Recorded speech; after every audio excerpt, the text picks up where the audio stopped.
Kwaniriza nate mu kitundu kyaffe kino eky'olunaku olwaleero Zirubega Ibrahim Kasinga. Mu kitundu kino tugenda kutandika okulaba ebigambo by'abawala ne batabani ba General Edward Katumba Wamala bye baamwogerako mu kitabo kye ki Endurance. Tutandise ne Marjorie Katumba. Marjorie Katumba agamba nti abantu bangi bamutwala okubeera nti ye Jeno, wabula ku nze nkitwala nti ye taata, ate mukwano gwange asinga. Okukulira mu mikono gy'omunnamagye kiriko ebirungi teekako n'okusoomoozebwa. Weewaawo ng'ebyo bye byanfuula kikyendi olunaku olwaleero. Abantu bangi bakitwala okuba nti twakulira mu bulamu obw'okweyagala, wabula ebiro ebimu twasulanga nga tulinda ddadi akomewo kyokka n'atadda. Oluusi ebiro ebyo byafuuka ennaku ne zifuuka wiikisi oluusi nga zifuuka emyezi nga tetumanyi ddirwa anadda oba nga tetumanyi na kumanya nti anaakomawo. Olwo bombuuza bw'atukanga mu bitundu ewabeeranga entalo, obugere twabulinnyangako nga tubeera mu kusaba abeere mulamu. Olwo twabeeranga tulinze kutukubira ssimu kututegeeza nti ali bulungi. Kyokka ate gwajabagiranga bwe twabeereranga mu bisolo mu masomero gye twasomeranga, kye twabeeranga tulina okukola kumulinda paka lw'anajja okutubuuzaako. Naye bwe yakomangawo ewaka ng'avudde mu mirimu gye, yafubanga okulaba ng'akaddeko n'akataabeera awo ng'akasasula. Ono yakolanga kyonna ekyetaagisa okutukakasa nti atwagala ate era atufaako. Ndi musiimu nnyo okubeera nga muyita taata wange olw'ensonga nti olunaku olwaleero teekako n'ebiseera bino waliwo abasajja batono nnyo abali mu kiti kye.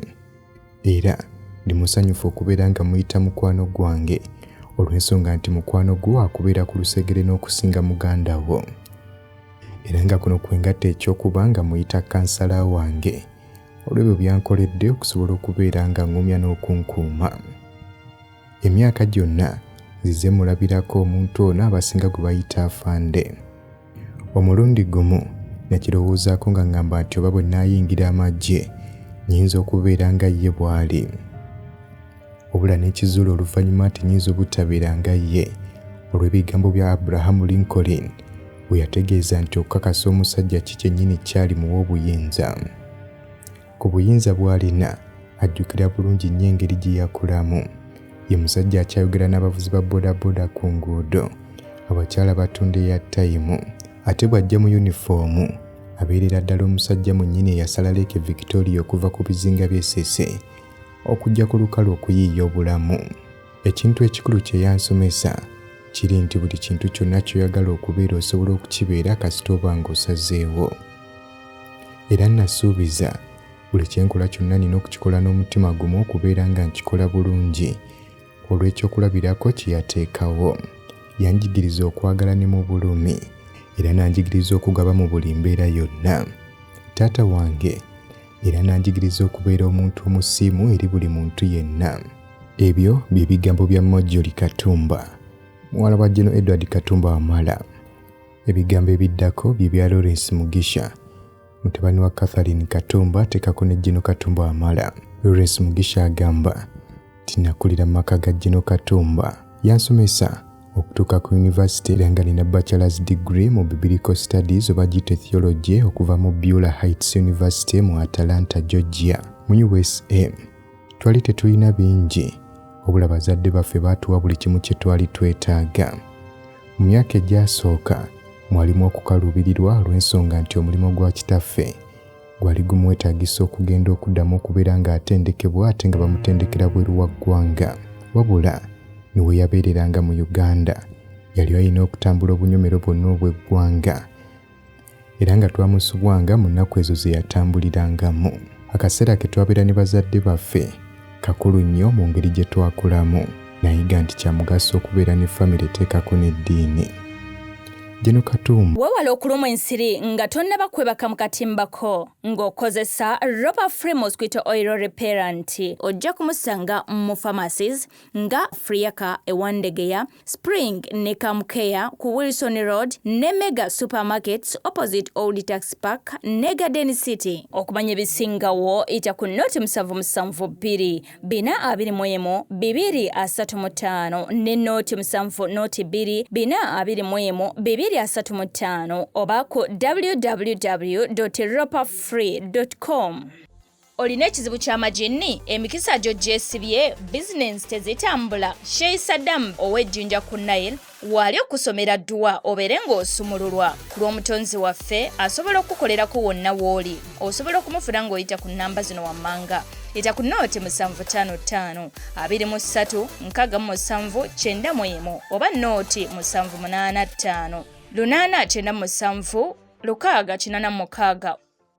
Aba Divine Joy Stores Limited bakutuusaako kawoomera organic sugar cane jaggery, sukaali w'obutonde akoleddwa okuva mu bikajjo nga tatabuddwamu kintu kirala kyonna. Ono ngajjudde akawoona ebirungo ebiyamba omuto, omukulu, omulwadde ssaako n'omulamu atangira endwadde, ate nga asobola okukozesebwa omulwadde ayita mu mbeera ya sugar craving oba okuyoya ekiwoomereze mu bipimo ebitonotono. Ono musange mu supamaketi zonna okwetooloola Uganda ssaako ne ku Jumia. Okumanya ebisingawo oba gwe yandyetaaze okusuubula kuba ku ssimu zaffe oba sindika obubaka ku WhatsApp noti 788 noti 39 oba noti 782 389 noti 68. Nayiga nti kya mugaso okubeera ne famire teekako n'eddiini. Jeno Katumba ebbanga lyonna abadde rolomodo wange. Ndi munnaddiini, sinywa mwenge yadde okukomoota ekintu kyonna. Era nga bino byonna okubyewala yali ye. Yandaga engeri y'okukolamu ennyo era nga wenjogerera neetengeredde mu byenfuna. Empisa ze nayiga okuva ku taata zinsobozesezza okuba nga nsobola okuwangalira mu bantu ab'enjawulo benzize ensisinkana. Enkola ye ey'obukulembeze yampa obuvumu okubeera nga nange nsobola okubeera omukulembeze mu masomero ge nasomeramu. Okugeza nali mukulembeze w'abayizi mu Olevo nga nsomera ku Wairaka College Ejjinja, era nga kye kimu ne bwe nali ku Kira College Butiki era mu kitundu eky'Ejjinja mu Erevo. Omukwano gwa Jeno Katumba eri kyaki nange gwampa obuvumu okwongera okuyiga Christianity era nga nsaba Katonda ansobozesa ekirooto kyange kituukirire eky'okubeera omukulembeze wa kyaki. Njagala okwebaza bazadde bange olw'okunfuula kiki ndi olwaleero. Ndi musajja mufumbo nga nina omukyalo omulungi Kalala Ruthi era nga wamu tulina abaana 3. Famire yange ewangalira Najja Nankumbi mu Kampala, kyokka nga nze mbeera era nkolera Atlanta, Georgia mu America. Famire yange ngikyalira buli lwe mba nfunye liivu ey'omwaka. Bwe bityo ebigambo bya Lawrence Mugisha bwe byatambula ngayogera ku musajja mukulu Jeno Katumba Edward Wamala. Bigambo ebiddako bye bya Belinda Katumba. Belinda agamba nti omukwano gw'omwana ow'obuwala eri taata we gukola kyamaanyi nnyo kumuteekateeka mu ngeri gy'abeeramu ne gy'ayita mu bulamu bw'ensi eno. Tobula ate gw'omukwano gwa maama gubeera mutonde okuviira ddala mu lubuto mw'abeera ali, nti ate gwe ogwa taata agufuna amaze kuzaalibwa nga bakolerera na mukolerere, nti taata ye musajja asooka mu bulamu bw'omwana ow'obuwala era nga gwe mukwano gw'omuntu omusajja gwasooka okubeera nagwo mu bulamu bwe. Ndi wa mukisa okuba nga omukwano gwange ne taata gw'amaanyi ddala era ng'ebbanga lyonna nzize muyita ddadi. Okufaanana nga ye nange nze muggalanda mu famire y'ewaffe era nga nze nasobola okufuna akadde ak'okubeera naye obutafaananako na bakulu bange abaabeerangawo mu biseera we yabeerera ennyo mu mirimu gye. Nzijukirira ddala bulungi omulundi gumu yangwako nga sitegedde bwe yajja ku ssomero nga nkyali mu primary mu miitingi y'abaana, ekintu kye nali sisuubira olw'ensonga nti maama ye yajjanga. Yadde nga mu miitingi ebiseera ebisinga yalinga asumagira nga yeefuula ali mu kuwuliriza, naye nze nali musanyufu olw'ensonga nti yaliwo. Yanzikirizanga ne ngenda ne mbeera naye mu barracks e Bombo okumala kumpi wiiki nnamba. Eno twalabanga ebyemizannyo okuba yabinyumirwanga nnyo omuli tennis n'emipiira. Nali si muntu mwagazi nnyo wa bya mizannyo bino wabula nsobola okunnyonnyola amateeka agali mu mupiira teekako ne tenisi olw'akaseera ke nabeeranga naye nga tugiraba. Bwe nagenda kugayaza high school yafubanga nnyo okubeera ng'ajja nankyalira mu nnaku ez'okukyalira abayizi nawe yabeeranga akimanyi nti asobola okukirekera mami kubanga ye teyayosangamu mulundi nagumu.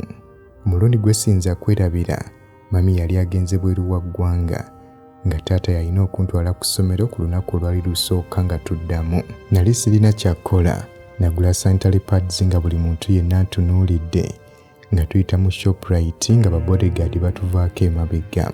Bwe twatuuka ku ssomero yasoberwa nga tamanyi kyakkola bwe nali nga ndi mu kwala obuliri bwange kuba yali akimanyi maama ye yakinkoleranga.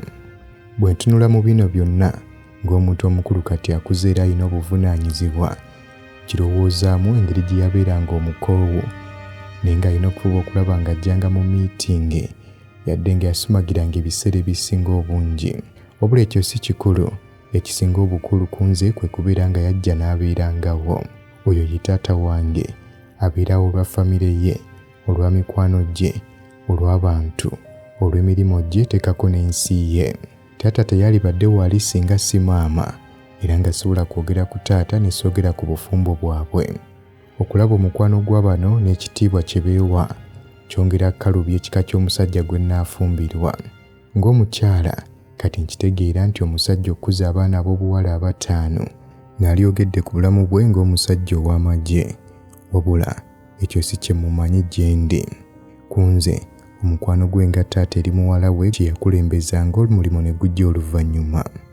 Sisinkanye era ne ndaba Gen. Katumba Wamala wabula ndi wa mukisa okuba nga mumanyi nga taata eyanze okusanga n'ebimuli ku lunaku lwange olw'amazaalibwa yadde nga baamujjukizanga bujjukiza kiro kimu nga gagenda kutuuka. Ye taata ateebakanga paka nga nkomyewo okuva mu kutambulako n'emikwano gyange era nga ye taata atwala buli muntu okuba nga wa mugaso nnyo.